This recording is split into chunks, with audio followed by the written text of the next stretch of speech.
మరి పోసాన కృష్ణమురళి గారు community guide lines దాటి మాట్లాడారండి. 2 కులాల మధ్య చిచ్చు పెట్టడానికి మాట్లాడారండి. మరి అలాంటి వ్యక్తులను అరెస్ట్ చేయరా అని సోదరు గాయత్రి గారు మాట్లాడారు. గాయత్రి గారు మీరు వినాలా? పవన్ కళ్యాణ్ గారు వింటున్నాను, చెప్పండి. 2 కులాల మధ్య కాదు, ఈ రాష్ట్రంలో అనేటువంటి అన్ని కులాల మధ్య, అన్ని మతాల మధ్య లడ్డు అనే ఒక ఎవరైనా తీసుకొచ్చి రచ్చగొట్టలేదా? హిందువులందరూ బయటికి రండి, మీకు చూడలేదా లడ్డు రిపోర్ట్? మొన్న వచ్చింది లడ్డు రిపోర్ట్, మీరు చూడలేదా? కల్తీ జరిగిందని రిపోర్ట్ ఇచ్చింది, మీరు చూడలేదా? సెంట్రల్ గవర్నమెంట్ చూసారు లేదా నాకు తెలియదు. ఒక్క నిమిషం ఆగండి లక్ష్మణ్ గారు, మీరు నాతో మాట్లాడే ముందు. లడ్డు గురించి రిపోర్ట్ వచ్చిందా? మీ గుండు పగిలిపోయే రిపోర్ట్ వచ్చిందని అందరూ తెలుసు.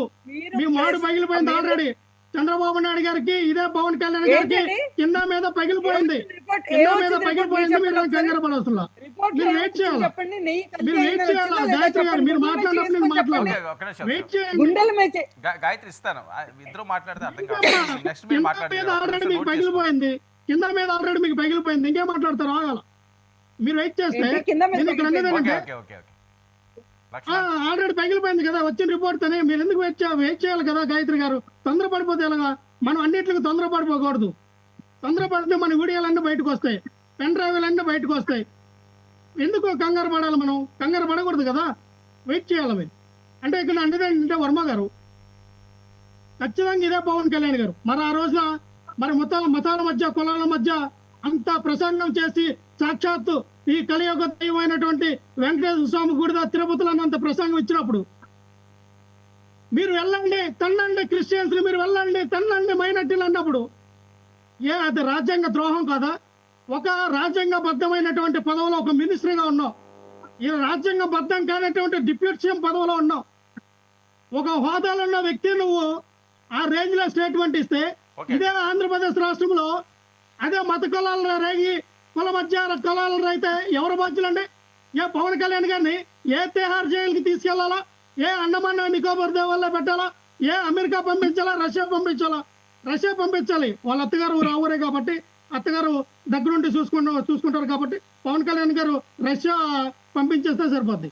నేను ఒకటే చెప్తాను సార్, మనం మాట్లాడుకుంటే బోర్డు ఉన్నాయి. ఒక పవన్ కళ్యాణ్ గారే కాదు, సాక్షాత్ హోమ్ మినిస్టర్ గారు ఏం మాట్లాడారండి?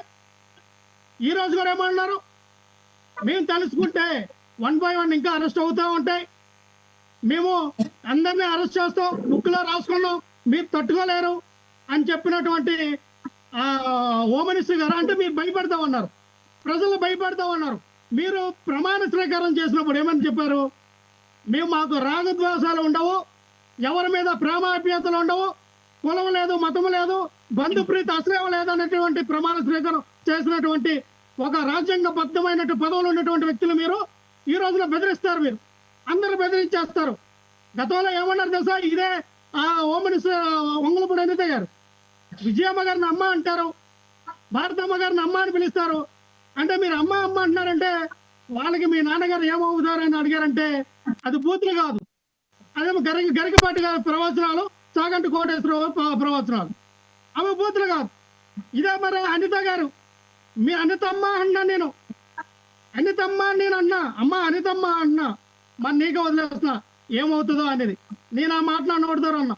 అనితమ్మ గారు మీరు మా అమ్మగారు, మీకే వదిలేస్తున్నా.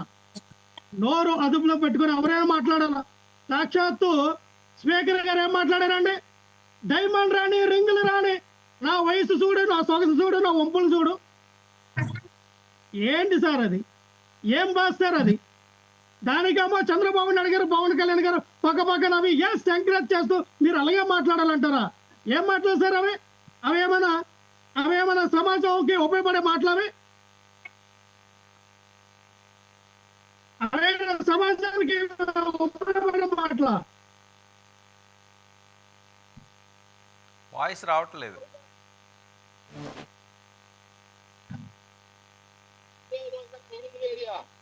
విశాఖపట్నం వస్తే మధ్యగారు మావద్దు, కానీ ప్రాజెక్ట్ ఏంటంటే దాని గురించి చెప్పదు. నా స్వగస్తుడు మాయా అంటది. ఏంటి మాట్లాడు మంత్రులు ఏంటి నాకు అర్థం కావట్లే. నేను అడిగింది ఏంటి? నీ ఉద్యోగం ఏంటి?